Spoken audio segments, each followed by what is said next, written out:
What's up, everybody? Welcome in to A to Z Sports Picks. Brian and I are going to have a great show for you this Tuesday. Get you all set up for the betting week. Brian, my man, how we doing, buddy? Doing good, brother. Ready to go. Yeah, I'll tell you what, we got a lot to get to, and we got some information to get to as well. Everybody, welcome in A to Z Sports Picks. I'm Alan Bell of CBS Sportsline alongside Brian Edwards of VegasInsider.com. A to Z Sports Picks is brought to you every Tuesday and Friday by BetMGM, the king of sportsbooks. Everyone, make sure download that BetMGM app. Use promo code A to Z Sports for a risk-free bet of up to $1,000. I've done it, used it, fantastic. Those credits, they get put in your account ASAP.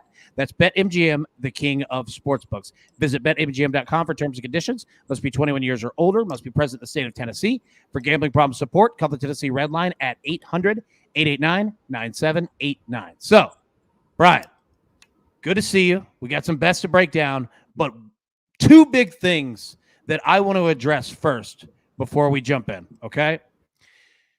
In regards to college football bowl games, there are a ton of players that are sitting out of the games, going to the NFL, going in the transfer portal. Secondly, this week in the NFL, it is Tuesday, and we are getting massive COVID news. This is the biggest COVID week that we've ever seen, dating back to the beginning of last year. So what I want to say, and I feel comfortable speaking for Brian on this as well. Brian, feel free to chime in anytime if you have anything. In regards to both of those, be careful, especially in the NFL this week. Be careful. Time is probably your friend. I haven't locked in a single play, a single bet, nothing this week. I've got some leans, obviously. We're going to talk about those, but just putting that out there, we've seen the Browns, we've seen the Rams. Both of them have shut down their facilities, and there might be more to come. So just putting that out there before we start. Be careful this week. Just be careful. Time's probably your friend. And with that, we'll jump in, but just wanted to get that out there. So first, all right, Brian. So we've had a week to kind of sit and digest on the college football bowl games, okay? I want to know where you sit, where are you leaning, where you think on anything college football playoff, which we're going to break down towards the end here of the show, but more so the bowl games, any games that you're looking at so far. Yeah, so Tennessee is one of the very few that I have already bet because I hope and think that we've gotten most of our news in terms of, guys opting out, and the two best players, and when I say best players, I mean their best players by far for Purdue have officially opted out, which we kind of already suspected, but Jeff Brom confirmed it in a media scrum yesterday. I'm talking about the defensive end, George Karlaftis. I don't know if I'm pronouncing that right, but he's projected to be a first-round pick, defensive end, badass this year. 41 tackles, 11.5 tackles for loss, 8 QB hurries, 5 sacks, 3 forced fumbles, 2 fumble recoveries, 2 passes broken up, 1 block kick, 156-yard scoop and score. That was all this year. He's out for Purdue. Okay, best defensive player, obviously. David Bell, best offensive player, wide receiver, 93 catches, 1,286 yards, and 6 touchdowns. And that was with missing a game and a half, or really more like 2 games pretty much. He got hurt early with a concussion early in one and then missed the next game. So I'm not saying I wouldn't have liked Tennessee anyway. I probably would have. But I went ahead and put a big play on Tennessee yesterday. Now, I bought the half point to 4. I just saw, and it might have even been our guys at BetMGM. I saw one book was at 4. No, it's not BetMGM. But anyhow, I bought the half point to 4. And, Allen has successfully talked about back in Tennessee in the first quarter a lot this year. What is the stat on their opening drive? I mean, it's like 85% they've scored a touchdown, something like that. It's like 85%. I think they've outscored opponents like 160 something to 50. I mean, just crazy in the first quarter. Yeah. My one of my accounts had a -1/2 point on Tennessee first quarter. I put a little bit on that. I put some on Tennessee -3 in the first half, and like I said, I put a big play on them -4 buying the hook against Purdue. And obviously, good news to the Vols. Hendon Hooker, not only is he good to go for the bowl game, he's coming back next year, which is enormous. for UT. It's basically a home game in Nashville where an enormous amount of the fan base alumni is it's basically a home game. We'll produce 2 best players out, and I think I would have liked Tennessee even if those 2 guys were playing. So that's my main one. I do have a couple thoughts on some others. I'll kick it back to you and let you. Yeah, no, I'm with you. I only have 2 games locked in, 3 plays. First 2 are the same thing you just said. I got Tennessee covering in this game.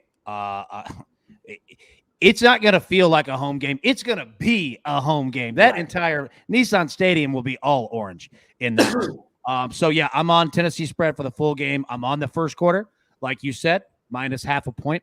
So on that. The other one I'm on, Utah plus 6.5. I think that even if Ohio State, if they roll up straight up with the guys that they have, their starters, I still don't think that they're really going to care about this game. I'm expecting that they're going to have players that opt out as well. Like, we haven't seen much of it, but I think that we're going to see that. We're going to see transfer portal. I love Utah. Like, I absolutely love everything about this team. They're physical. There's nowhere to go. And if you go into a football game against Utah and you kind of don't want to be there, like, excuse my language, but you'll get your ass kicked. Like, that's the only thing that they know is that way in regards to playing football. So, yeah. So I'm on those 2 games, those 3 plays. I'll throw it back to you. What are you looking at? Yeah, another game I've fired on is one of my accounts posted first half lines. I hit Alabama minus 7 in the first half. Back to Old Faithful, which I have not played much during the last part of the season because they weren't very good in the first half this year, especially compared to the last 2 or 3 years where they were just freaking automatic. Last 2020, they only had 2 non-covers in the first half. So I'm going back to that. Other ones I have eyes on. Look, Florida. Did I talk about how all the opt-outs for Florida Tuesday? Yeah. Okay. Yeah, there's like 10 players or something. Yeah, I don't want to rebore our audience with that, but there's a lot. And but I haven't really watched UCF much here, especially late down. I watched a little bit of that Memphis game on either Thursday or Friday night, like late October. But I haven't really followed UCF much, so I'm not saying to play UCF, but I think UCF will be much more excited to be there. For sure. Motivate. And there you go to motivation. Yeah. Now, here's a question for you, not to interrupt. No, but so we got Kenny Pickett at Pitt, who is really, side to side on if he's going to play in this game or not. I don't think that he's going to. I don't like if he's already kind of like, that's not good. Like, just don't play. You know what I mean? Because even if he goes into it, it just doesn't feel like his heart's all the way there, right? Which I'm not blaming. Yeah, go ahead. And the OC resigned. Exactly. Right. Like, I'm not blaming anybody. Do whatever I'm on the player side pretty much on everything. But what I'm asking is that right now we've got Michigan State sitting here at minus 1.5 in the game. If Kenny Pickett doesn't play, the OC's gone. Like, there's really nothing else like that I like about this team. Like, I'd love your thoughts on it.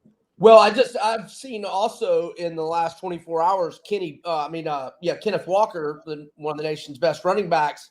Now he's wavering on whether he's playing. So that's big too. Yeah, good call. Pickett's more important because it's your quarterback, but it's almost Walker's kind of the offense. Yeah, Walker's almost as important. So that kind of may, but he didn't say for sure. He's just wavering. So, and that's no good eye. No, I'm glad that I brought that up because I hadn't seen that. So I'm with you. Like those 2 players are basically equal. Kenneth Walker actually might be more important. Like, he really is that offense. You know what I mean? Yeah.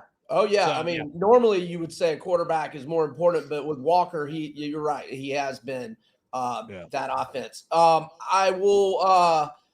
I was thinking about Memphis minus 7, but now Calvin Austin has decided to skip the ball, and he's pretty much been their offense this year. 74 receptions, 1,149 yards, 8 receiving touchdowns, had a punt return for a touchdown, albeit controversial against Mississippi State, and he had a rushing touchdown. Now, Hawaii, Chevin Cordero's transferred to San Jose State, and their leading rusher is transferred to Liberty to join Hugh Freeze. So it's Memphis minus 7, unless it's changed in the last 24 hours. I was thinking about Memphis, but now with Austin out, maybe not. And look, we just watched, and I'm pretty sure you had Army the same as me. Bad picks on our part, but man, they look awful. And as long as Tyler Beatty's playing, I could be interested in Missouri plus 3.5 against Army, but that might be another decision where I'm in a waiting pattern. I want to see if Tyler Beatty's playing because kind of like Kenneth Walker with Sparty, Tyler Beatty is their offense for the most part. Yeah. And I worry about Missouri's run defense. Not that Army's that great, but good God. All right. Yeah. Sorry. Keep going. Oh, and let's see. I saw Brennan Armstrong is planning on playing in the bowl game, and that makes me lean to Virginia minus 1.5 or 2 to SMU, which I know Danny Gray, their star receiver, has opted out. The coaches have been gone. You saw how they played down the stretch when they knew Dykes was going to TCU. It was bad. So, and Virginia, when is their last bowl game? Well, maybe they've been to a couple here recently, but I just think the motivation will be pretty high for Virginia. Yeah, they missed a bowl last year. They played in the Orange Bowl against my Gators 2 years ago. I know there's one that I had that I'm not seeing as I look at this list right now, but I'm sure we need to move on. Oh, I got it. Kentucky minus 3 against Iowa. Alan, do you know where that bowl is offhand? Let's see. What bowl game is it? What's Kentucky, the name of it? Here, I can tell you right here. Hold on. I got you. On the odds list. It's in Orlando. Okay, no advantage there then with the location. I know Tyler Goodson, Iowa's best running back, has declared for the draft and is going to skip the bowl. So I think I like Kentucky. Yeah. What else would you take with Iowa's offense? Right. Yeah, I'm with you. Yeah. So right now, and then did we talk about LSU's situation? No, go ahead. Okay. So Max Johnson entered the portal. Garrett Nussmeier, the backup, is their only other scholarship player because remember Miles Brennan got hurt and he entered the portal. But Nussmeier has played 4 games. Now, I saw a quote from the interim coach that they're trying to find out from the NCAA if they can do some sort of appeal process and Nussmeier play and not burn his red shirt, which it'll be a 5th game. That's in the COVID year. He'll have to burn his red shirt. So if he can't play, they have nothing but walk-on quarterbacks. So LSU might be playing walk-on quarterbacks. That's the latest bowl game being played, January 4th. With a walk-on coach. With a walk-on coach as well. Exactly. So, yeah, Alabama first half, Tennessee, leaning Kentucky, and I would be wary of the Gators. I'd be wary of LSU.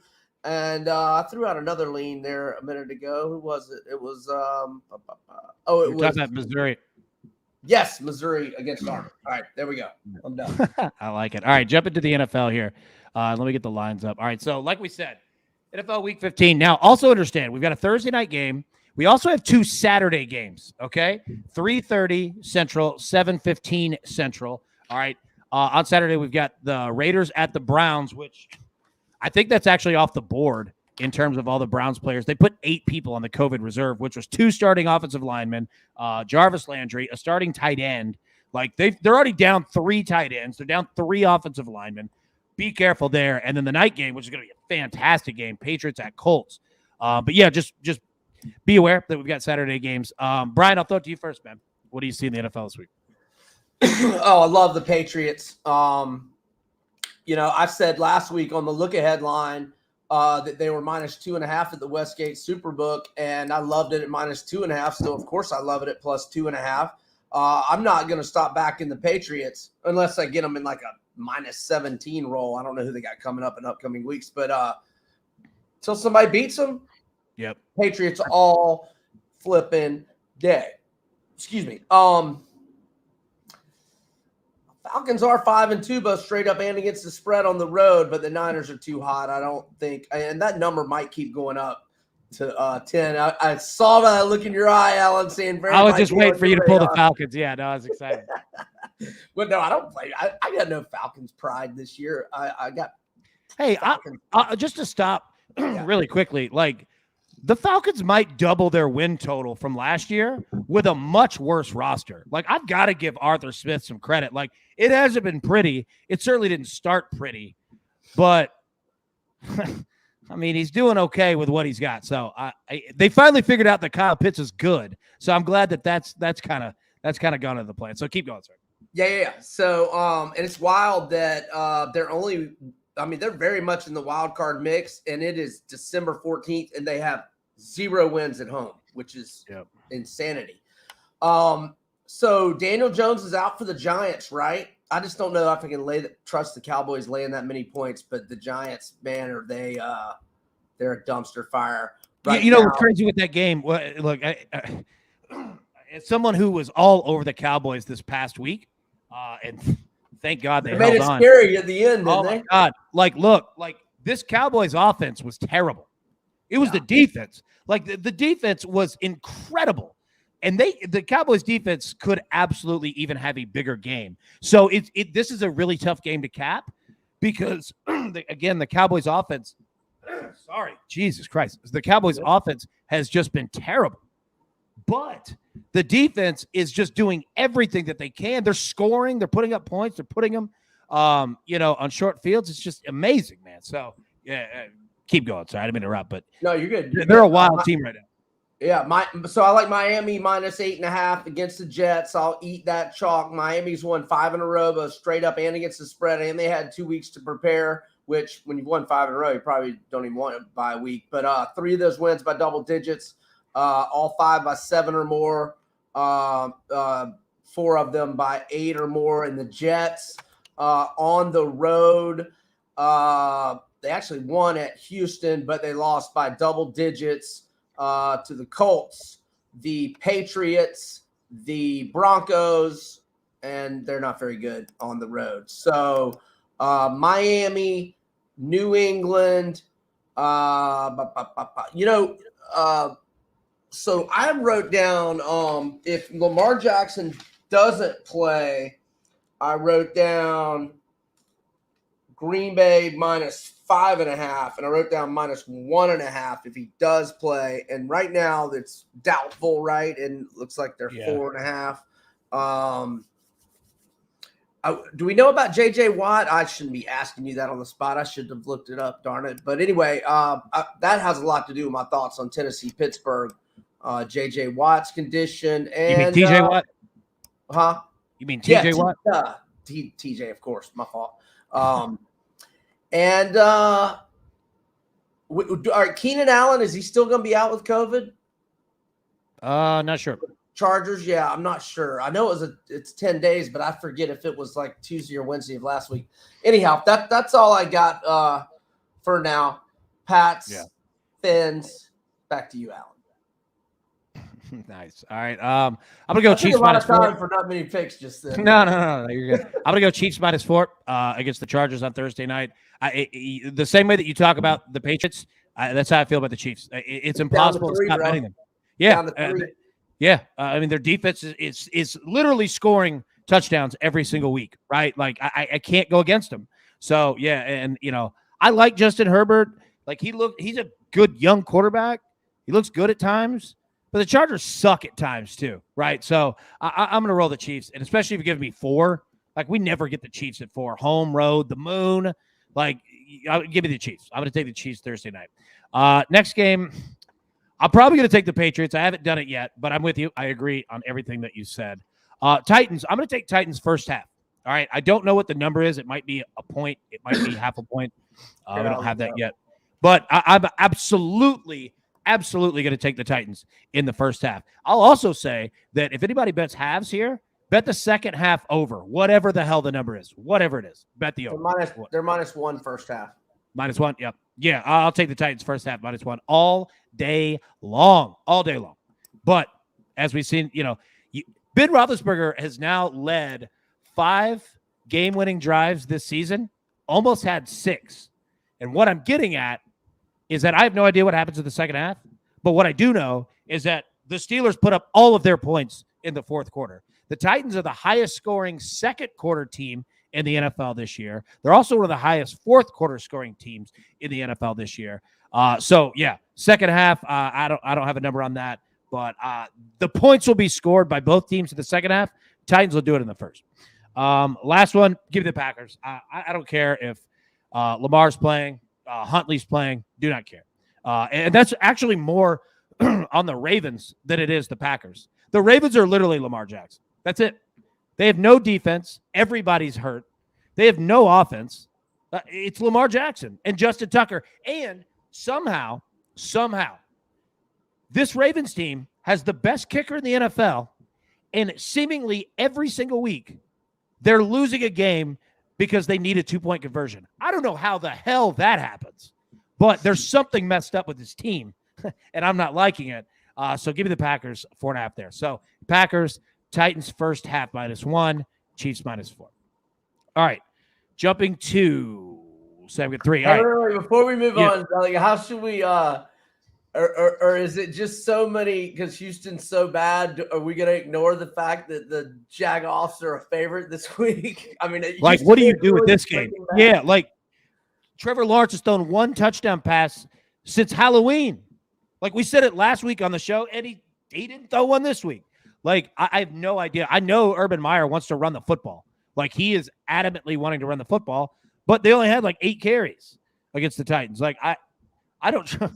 He's such a clown. That body language was so piss poor to Vrabel the other day. What a pansy. I know. Here's the hard part. The Texans actually played well Sunday against Seattle, at least in the first half. That was close most of the way. Davis Mills was like 14 of 15 to start the game. My problem is this. I don't know if he's doing that 2 games in a row. And if anything, I'll give the Jaguars this. Defense is playing decent. They're playing their butts off, man. Yeah. Like, the Jags defense isn't terrible. No. They're just stuck in hell. Like, there's nothing that they could do. It's short fields for the other offense every game, every drive, right? Like, but they're playing tough. Like, I don't trust Davis Mills to do that 2 games in a row. I just don't. But I don't trust the Jags offense either. Like, I'm probably going to be on the Texans. Well, I'll tell you what. I'll probably do is play interception props on both quarterbacks or team turnovers, because I could see both teams just all over the place. You know what I mean? But that's a good question. That's going to be a terrible but possibly awesome game to bet. You know? There you go. All right. So tonight, college basketball or NBA, whatever you got. What are your best plays? All right, I'm going to go now. I know that it is a vintage letdown scenario for Alabama after a hard-fought win over, I'm pretty sure Houston's a top 5 team, and a little controversy at the end. And they're at Memphis tonight. But I have watched Memphis twice already, and they are horrible. And they've lost 4 games in a row. Okay, see, I didn't even know they lost to Murray State at home on, I guess that was Saturday. They lost to Murray State at home. Now, I had Ole Miss against them last week, and Ole Miss, or it was 2 Saturdays ago, and Ole Miss won 67-63 as a 1-point favorite. I had Ole Miss because I had Memphis, unfortunately, in my my fade Georgia premise, which had been working swimmingly for like 4 or 5 games in a row until I had Memphis for a loser, and they lost outright to Georgia. And before that, they lost to Iowa State by 19. So Memphis is in a tailspin, and even though it is a letdown scenario for Bama, they're so much better than Memphis. If they show up and Memphis doesn't shoot 50% from 3, and there's no reason to think they will, Alabama covers this short number. That is what I got. Bama. You got multiple Bama plays in it today. There we go. I do have multiple Bama plays today. Yeah. I like it. All right. I got 2 plays college basketball. First one tonight. Excuse me, Cobb. Sorry. I'm going with Clemson -8 at home against Miami, Ohio. Miami, Ohio's not a bad team. They're not at all. But you look at Clemson, their spread numbers are pretty solid. 5-1 against the spread at home is a favorite, or just as a favorite in general. 3-1 at home, 60% against the spread in all games this year. I just like Clemson a little bit more, mostly because you look at their ceiling in terms of points and what they can put up. They're about 17, 18 on average of what they could do.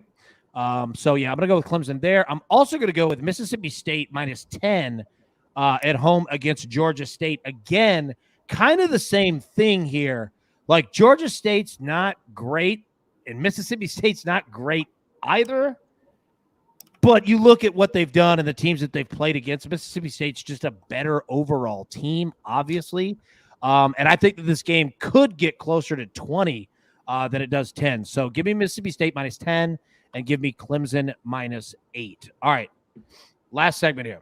Hey, let me real quick on, by the way, Mississippi State is number 46 in KenPom and Georgia State is 122. I just want to mention a couple quick things on the NBA card. Kevin Durant is questionable tonight with an ankle. So if you're looking at Brooklyn minus 5 against Toronto, you might want to hold off until you get some clarity on that. And Golden State minus 5 at the Knicks. The Knicks are missing 3 guys because of COVID safety protocols. Quentin Grimes, who just scored 27 2 days ago against Milwaukee.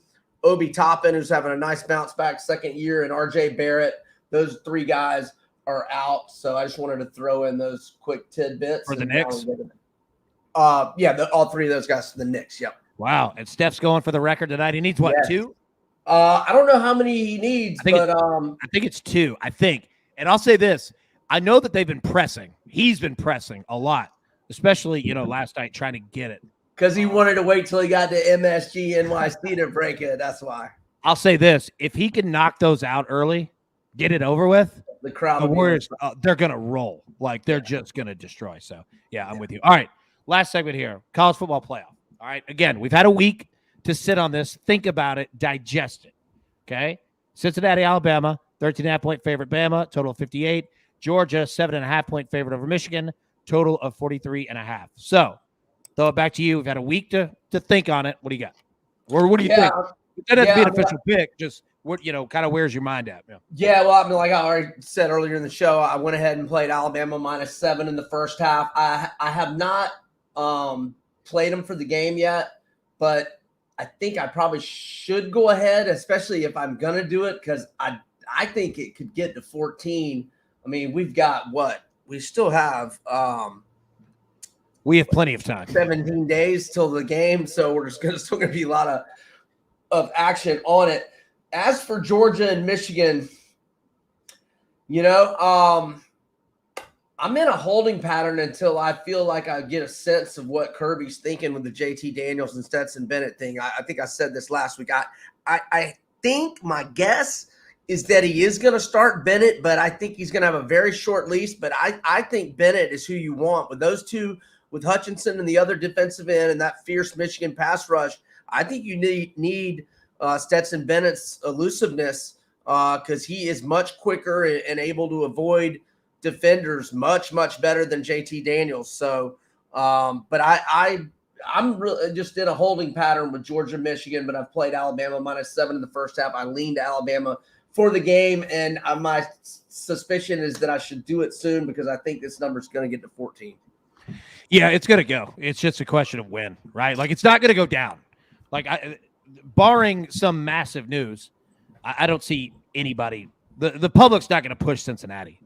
And if it went down, the sharp or the huge money bets would come in on Alabama and go right back up. Yeah, right back up. Like, you wouldn't even have time to do it. Yeah. All right. I'm going under 58, Cincinnati, Alabama. I think I align with you here. Bama probably covers that first half. Bama probably covers the game. I feel more comfortable that Nick Saban takes that Bill Belichick page out of that book and says, I could beat you 45-35, or I could beat you 30-13, right? And it's not like Cincinnati's offense is that great. It's not. It's not. And Mechie's absence is big for Bama's offense. That's big for Bama. I 100% agree. 100% agree. But Cincinnati's offense is not that good. It's just not. Like, it's not this high-flying, what we thought of last year. It's just not. They're a good football team. I'm not saying that they're not a good football team. But I think that's the perfect – because Bama's defense I don't think is all that great, but it's much better than Cincinnati's offense. So, again, I'm going to go under 58 here, and I think we cruise to it. I think you see a lot of running the football. I think you see a whole lot of it on both sides. So, and Robinson will be much more healthy, after he got hurt against Auburn. And, I mean, he was a gamer against Georgia, but he was not 100%. He should be 100% by this game, and so he could could have a heavier workload and tote it 25, 30 times if they need him to. Yeah, good call. And I think that Luke Fickell at Cincinnati, at least in the first half, will coach pretty conservatively not to give up a big mistake and be out of the game immediately. Right? They want to get to the second half and be in the game. Bingo. They can run and chew clock. That's what they want. Yeah, so you might take a look at that first half under as well. Anybody that's looking at the total, but yeah, give me the under 58. I think we cruise in that one. Second game, give me Michigan money line. Ooh, I'm going to take the 7.5. I think Michigan beats Georgia. I do. Like the longer that I look at this game, Michigan's a better team. They average more yards on the ground per game than Georgia does. I think their defense is better than Georgia's is in terms of getting after the quarterback. I don't think Georgia could get after the quarterback. You know what? It's funny. SEC Network was talking about that before the SEC championship. And I can't remember who the analyst was. And everybody gave him the business for it. And he was 100% right.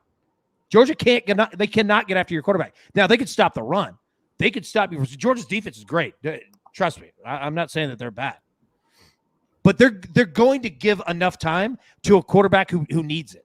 Right? Now, Michigan can run the football on anybody. But if you have a quarterback that's not that great, like Michigan has, and if you have an aggressive defensive line, like the Rams last night, like that style, good luck. That kid would be toast. But if you give him time because you can't get back there, it's going to open up just enough. And also say this.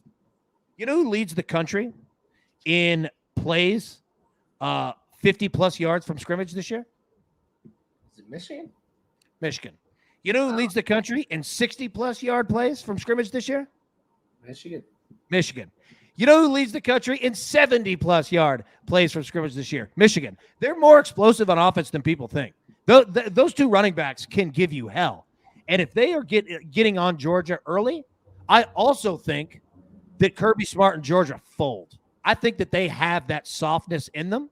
And I think that the years of kind of what we all talk about. Alan, decades of ineptitude. I think that comes into play. So give me Michigan money line. Give me Michigan with the points. That's where I'm going. And I'm sure I'll get blasted on Twitter.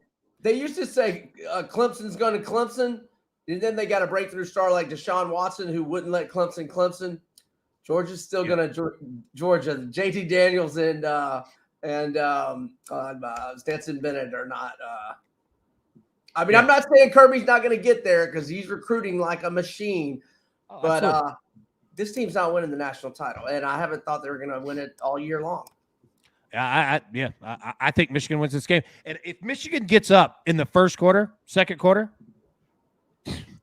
they'll lay it on. Harbaugh will, because what are you going to do? This team runs the football. You know what I mean? Like, yeah. So, yeah.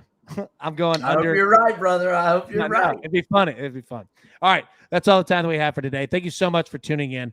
If you are a Georgia fan, I'm very sorry. Again, nothing against the program. Best recruiting team in the country. But we'll see. Yeah. So hey, wait, hold on one second. Yeah. Anthony Malley's pointing something out that I forgot to mention. Yes, the Warriors had some issues with their travel. I know Draymond Green tweeted something about it. I don't know what time they eventually got into New York after being in Indianapolis last night. Yeah, they left this morning, right? Yeah. Yeah, I'm not sure. But, I mean, even if they were stuck on a plane, I mean, I'm sure they were quite comfortable. Sure the air conditioning or the heater was working or playing cards. I mean, I don't know that it'll have that much of an impact on the game. We'll see. The best thing they could do is get those 2 threes from Curry out of the way. Knock those things out immediately. I would be feeding him the first 10 passes. Like, dude, just knock it out. Just get this thing done. Because after that, they're going to absolutely roll. You know what I mean? So, everybody, thank you so much for tuning in. Seriously, download that BetMGM app. Use promo code A2Z Sports for a risk-free bet of up to $1,000. You know what? We'll see you Friday, 2 p.m. Central. Thank you so much. Good luck, everybody.